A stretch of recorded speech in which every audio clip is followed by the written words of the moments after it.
جب کووڈ آیا، کووڈ میں پوری دنیا کی معیشتیں تباہ ہوئی، ہمیں یہ کہا گیا کہ لاک ڈاؤن کر دیں پوری دنیا کی طرح۔ اگر ہم بھی پوری دنیا کی طرح لاک ڈاؤن کر دیتے تو آپ ہمارا ہمسایہ ملک بھارت ہے، وہاں پر آپ حالت دیکھ لیں، دنیا کی جی ڈی پیز جو ہیں وہ سکڑ گئیں، برطانیہ کی جی ڈی پی نیگیٹو در گئی، جو بنگلہ دیش کی جی ڈی پی ہے وہ بھی بڑی کم حد تک 3-3.5% تک جو ہے وہ رہی، لیکن پاکستان نے کورونا کے دوران 4%، ابھی جو آئیں گے نئے فگرز، ریوائزڈ فگرز، اس کے اندر 4.5% گروتھ جو ہے وہ پاکستان کی اکانومی نے کی کورونا کے دوران۔ اس کی وجہ یہ ہے کہ پاکستان کے اندر بزنس کی جو سرگرمیاں ہیں ان سرگرمیوں کو بند نہیں کیا گیا، ان کو چلایا گیا۔ اسی دوران ہماری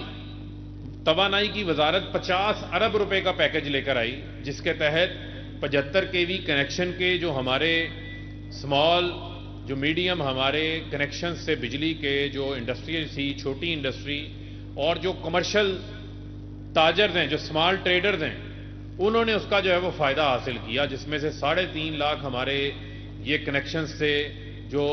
اسمال اینڈ میڈیم کے تھے، اور 35 لاکھ ہمارے کمرشل کنیکشن سے جو انہوں نے اس سے استفادہ حاصل کیا۔ آن ایوریج ایک چھوٹے دکاندار کو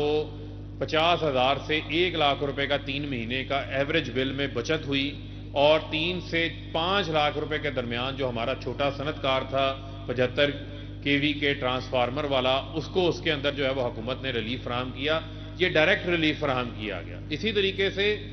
ہم نے انٹرسٹ ریٹ کو 13% سے 7% کے اوپر لے کر آئے، اس سے جس نے بھی لون لیا ہوا تھا پورے ملک کے اندر 400-450 ارب روپے کا انٹرسٹ پیمنٹس جو ہیں وہ کم ادا کرنا پڑی، اس کا فائدہ ہوا۔